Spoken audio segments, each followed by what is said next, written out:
अब न्याय की उम्मीद नहीं बची। ये शब्द किसी आम शिकायत के नहीं, बल्कि एक ऐसे पिता के हैं जिन्होंने अपना इकलौता बेटा खो दिया, वो भी सरकारी सिस्टम की लापरवाही के चलते। शायद आप भी भूल गए होंगे, ये युवराज मेहता के पिता हैं, वही लड़का जो एक रात सिस्टम के खोदे गड्ढे में जा गिरा था।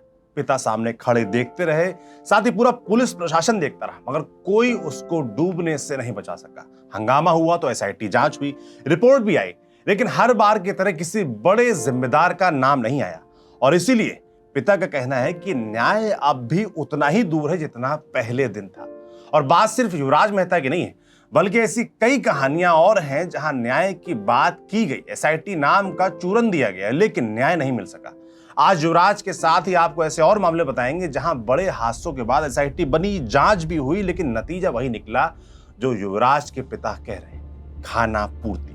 नमस्ते, मेरा नाम सौरभ त्रिपाठी है, आप न्यूज पिंच देख रहे हैं। सबसे पहले बात नोएडा के युवराज मेहता केस की। 16 जनवरी 2026 की रात नोएडा के सेक्टर 150 में एक कमर्शियल साइट पर बेसमेंट के लिए खोदे गए गड्ढे में लंबे वक्त से पानी जमा हुआ था, भरा हुआ था, कीचड़ दलदल हो गया था।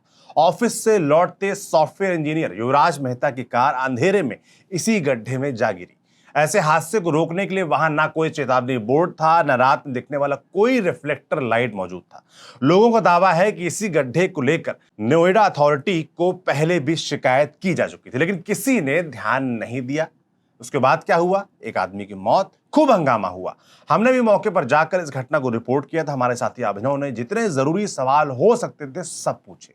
मामला इतना गंभीर था कि नेशनल ग्रीन ट्रिब्यूनल ने खुद संज्ञान लेते हुए सुनवाई शुरू कर दी और राज्य सरकार यानी योगी सरकार ने जांच के लिए एक विशेष जांच दल यानी कि एसआईटी गठित कर दी। फिर क्या हुआ? एसआईटी ने नोएडा अथॉरिटी से जवाब मांगा, 60 पन्नों का जवाब आया। एसआईटी ने दोबारा और सवाल पूछे, फिर करीब 100 दिन बाद एसआईटी ने अपनी पूरी रिपोर्ट सौंपी। रिपोर्ट में कौन नपा, क्या था उसमें? इसमें पुलिस कंट्रोल रूम में तैनात 3 कर्मचारियों को दोषी माना गया, जिनमें एक असिस्टेंट रेडियो ऑफिसर और एक रिजर्व सब इंस्पेक्टर शामिल थे, और उन्हें तुरंत निलंबित कर दिया गया। यही वो सवाल खड़ा होता है जो पूरे मामले को उलझा देता है। जिस नोएडा अथॉरिटी की जिम्मेदारी थी कि इतने खतरनाक गड्ढे पर चेतावनी बोर्ड और बैरिकेडिंग लगे, उसे एसआईटी ने क्या क्लीन चिट दे दी? ये सवाल उठता है। फायर ब्रिगेड और एनडीआरएफ को भी क्या जवाबदेही से बाहर रखा गया? ये सवाल तो पूछे ही जाएंगे ना, क्योंकि पूरी रिपोर्ट सार्वजनिक है नहीं, हमारे आपके पास है नहीं। और जमीन पर जो कार्रवाई दिख रही है कि पुलिस कंट्रोल रूम के 3 कर्मचारियों को हटा दिया गया, जबकि असुरक्षित गड्ढे और सड़क की जिम्मेदारी से जुड़े बड़े अफसरों पर कार्रवाई स्पष्ट नहीं है। तो हमारे सामने तो यही है ना कि छोटे नप्पे और बड़े बड़े बच गए, प्यादों पर गाज गिर गई, मगर बड़ों के खिलाफ कोई कार्रवाई नहीं हुई। इसीलिए यही वजह है कि 6 महीने बाद भी युवराज के पिता राजकुमार मेहता कहते हैं कि उन्हें न्याय नहीं मिला। उनका कहना है कि जो कार्रवाई होनी चाहिए थी वो हुई ही नहीं। उन्होंने साफ कह दिया कि वो अब हाईकोर्ट या सुप्रीम कोर्ट का रुख नहीं करेंगे, क्योंकि उनका अनुभव बेहद खराब रहा है और उन्हें अब कहीं से किसी से कोई उम्मीद नहीं बची है। वो कहते हैं कि बड़े बड़े अपराध होते हैं, फिर भी अपराधियों को आसानी से जमानत मिल जाती है और वो खुलेआम घूमते हैं। रिपोर्ट में जिन जिला स्तर के अधिकारियों की भूमिका पर भी सवाल उठे थे और जिनके खिलाफ विभागीय कार्रवाई की सिफारिश हुई थी, 6 महीने बाद भी उनकी मौजूदा तैनाती को लेकर कोई स्पष्ट जानकारी सामने नहीं आई और ना ही उनके खिलाफ कोई ठोस कार्रवाई तैयार हुई। देख रहे हैं कैसे एक पिता पूरी तरीके से टूट चुका है, सिस्टम के आगे हार मान चुका है और आगे लड़ाई लड़ने की हिम्मत अब उनके अंदर बची ही नहीं। यही है तो हमारे सिस्टम की ताकत, जो इंसाफ तो हो सकता है दिला भी दे, मगर फिर आपको उसके लिए खुद को इसकी कठिन परीक्षा से गुजरवाना होगा। टूट गए तो सिस्टम कहेगा हमने तो पूरी कोशिश की, एसआईटी बनी, जांच हुआ, सब हुआ, आप ही हार गए। अब सवाल यह है कि क्या ये सिर्फ एक बार या इकलौता मामला है या बार बार दोहराए जाने वाला फॉर्मूला? दरअसल इसका जवाब जानने के लिए देश के 3-4 और हालिया मामले आपको बताते हैं, जहां हर बार एसआईटी बनी, हर बार भरोसा दिलाया गया और हर बार नतीजा कुछ अलग ही निकला। लखनऊ के अलीगंज में एक भीषण आग लगी थी, आपको याद होगा, 15 लोगों की मौत हो गई थी। सरकार ने तुरंत 2 सदस्यीय एसआईटी बना दी और 1 हफ्ते के भीतर रिपोर्ट मांगी। रिपोर्ट हमारे आपके सामने तो आई नहीं कि उसमें क्या था। मीडिया रिपोर्ट जरूर बताती है कि एसआईटी ने सरकार को रिपोर्ट 30 जून को सौंप दी थी। हमने कुछ शुरुआती गिरफ्तारियां व निलंबन भी देखे, लेकिन सवाल उठता है कि पूरी रिपोर्ट जनता के सामने क्यों नहीं रखी गई? जिन 18 अधिकारियों की भूमिका जांच के दायरे में पाई गई, उनमें से किन पर अंतिम कार्रवाई हुई, इसका पूरा हिसाब किताब अब भी सार्वजनिक नहीं है। हम आप नहीं जानते कि क्या हुआ या होगा भी या कुछ हो भी रहा है। अब उदाहरण वृंदावन का भी देखिए। 10 अप्रैल 2026 को केसी घाट पर श्रद्धालुओं से भरी एक ओवरलोड नाव यमुना में बने पीपा पुल से टकराकर पलट गई। नाव में तय क्षमता से कहीं ज्यादा लोग सवार थे, किसी ने सुरक्षा जैकेट नहीं पहनी थी। इस हादसे में 16 लोगों की डूबकर मौत हो गई। मुख्यमंत्री योगी आदित्यनाथ ने तुरंत संज्ञान लिया, जांच के आदेश दिए गए, नाव चालक और ठेकेदार गिरफ्तार हुए। लेकिन असली सवाल ये था कि जब पुल पर पहले से काम चल रहा था, पीपा पुल पर, उस इलाके में नाव का संचालन क्यों नहीं रोका गया और किसकी अनुमति से इतनी ओवरलोड नाव चल रही थी और कोई सिक्योरिटी जैकेट क्यों नहीं पहना था, कोई निगरानी करने वाला प्रशासन की तरफ से क्यों नहीं था। जवाब कभी सार्वजनिक नहीं हुआ। प्रशासनिक रिपोर्ट का सिर्फ 23 दिन बाद नावों का संचालन फिर से शुरू कर दिया गया। बस नाविकों के लिए कुछ नियम लगा दिए गए थे, यानी जिस प्रशासनिक जांच का वादा किया गया था वो कभी किसी रिपोर्ट की शक्ल में सामने नहीं आई। बस चुपचाप कारोबार फिर से पटरी पर ला दिया गया। मैं भी गया था उस जगह पर, सवाल किए थे उस वक्त जो डीएम थे वहां के, ये सुनिश्चित कराने का काम पुलिस प्रशासन का है, वो क्यों नहीं करवाया गया। उनसे पूछा था कि एनडीआरएफ की टीम वहां पर क्यों नहीं थी, लोगों को बचाने में देरी क्यों हुई, क्यों नहीं बचाया जा सका, पहले शक्ति क्यों नहीं थी। हालांकि बाद में वहां एनडीआरएफ की टीम लगा दी गई, एसडीआरएफ की टीम। लेकिन असल सवाल यही है कि जिस जांच का वादा किया गया था वो कभी किसी रिपोर्ट की शक्ल में सामने सार्वजनिक तौर पर क्यों नहीं आई।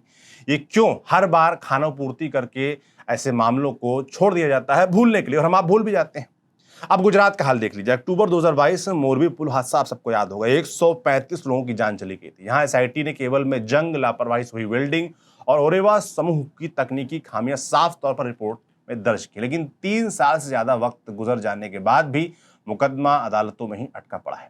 हाई कोर्ट को कई बार एक्स्ट्रा समय देना पड़ा। यानी यहाँ एसआईटी वाला फेलियर नहीं है, लेकिन उसके बाद की जो न्यायिक प्रक्रिया थी उसने वही काम किया। मामले को इतना लंबा खींच दिया गया कि जनता का ध्यान अपने आप हट गया। गिनाने को तो आपको हम ऐसे दर्जनों मामले गिना सकते हैं, कोई अंत नहीं है, मगर आप गौर से देखेंगे तो इन सारे मामलों में जनता को कैसे भूलने पे, कैसे बेवकूफ बनाने पर जो एक पूरा फॉर्मूला है वो साफ नजर आता है। पहला चरण होता है इस फॉर्मूले में कि हादसा होते ही तुरंत एसआईटी का ऐलान कर दो ताकि जनता को लगे कि सरकार गंभीर है। दूसरा चरण ये होता है कि कुछ हफ्तों तक मीडिया में जांच की खबरें आती रहती हैं ताकि भरोसा बना रहे। तीसरा चरण में ये होता है कि जैसे ही जनता का ध्यान किसी और खबर की तरफ मुड़ता है, रिपोर्ट या तो सार्वजनिक होने में देरी होने लगती है जैसे अलीगंज में, या फिर सिर्फ निचले स्तर में कई कर्मचारियों पर कार्रवाई करके मामला बंद कर दिया जाता है जैसे युवराज मेहता के केस में, या फिर जांच पूरी होने के बावजूद मामला अदालतों में इतना लंबा खींच दिया जाता है कि असल सजा कभी पूरी हो ही नहीं पाती, जैसे मोरबी। ये फॉर्मूला इतना कारगर इसलिए है क्योंकि जनता का गुस्सा हमेशा एक तयशुदा समय तक ही टिकता है। जिस दिन हादसा होता है उस दिन गुस्सा चरम पर होता है। एसआईटी का ऐलान उसी पल एक राहत की तरह काम करता है, वो शांत करने वाली पहली खुराक होती है। इसके बाद अगले कुछ हफ्तों में नई खबरें, नए हादसे, नए मुद्दे सामने आते रहते हैं और जनता का ध्यान अपने आप बढ़ता चला जाता है। तब तक एसआईटी को महीनों की मोहलत मिल चुकी होती है और जब तक रिपोर्ट आती भी है तब तक वो खबर पुरानी पड़ चुकी होती है। यही वजह है कि पीड़ित परिवार अक्सर अकेले रह जाते हैं, ठीक वैसे ही जैसे युवराज के पिता राजकुमार मेहता आज खुद को महसूस करते हैं एकदम अकेला। इसलिए आपके आसपास भी अगर ये घटना हुई हो, इस तरह की घटनाएं हुई हो जिन पर जांच रुक गई हो और या फिर उनकी रिपोर्ट सार्वजनिक नहीं की गई है, तो सवाल कीजिए, पूछिए जिम्मेदारों से, अफसरों से कि क्या हुआ।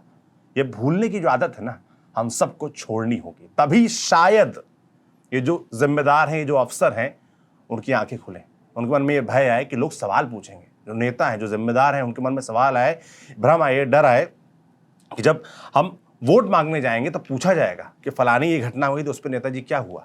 दूसरी तरफ देखा जाए तो एसआईटी का गठन अपने आप में बुरी बात नहीं है, होना चाहिए। मतलब अगर कोई घटना हुई उसके बाद एसआईटी हो, जांच हो, लेकिन जब यही कदम बार बार सिर्फ जनता को शांत करने के लिए उठाए जाने लगे, जब रिपोर्ट देरी से आए, अधूरी आए या आए ना, तो ये फिर खाना पूर्ति से लगता है, ये इलाज नहीं लगता है। बस एक नींद की गोली बनकर ऐसा लगता है लोगों को दे दिया गया है कि तुरंत राहत मिल जाए। गड्ढे में डूबा एक इंजीनियर, आग में जले 15 लोग, नदी में डूबे 16 श्रद्धालु, पुल से गिरे 135 लोग, इन सब की कहानी एक जैसी है और यही बताती है कि एसआईटी बनना और न्याय मिलना दो बिल्कुल अलग अलग बातें हैं। अब आपको बताना है इनमें से किस मामले ने आपको सबसे ज्यादा झकझोरा था और क्या आपको लगता है कि एसआईटी सच में जवाबदेही तय करती है या सिर्फ वक्त खरीदने का एक जरिया बन चुकी है। अपनी राय कमेंट बॉक्स में लिखकर जरूर बताएं। इसे लिखा था हमारे साथी सूरज ने। मेरा नाम सौरभ त्रिपाठी है। कैमरे पे अनूप हैं, देखते रहिए न्यूज़ पेज। शुक्रिया।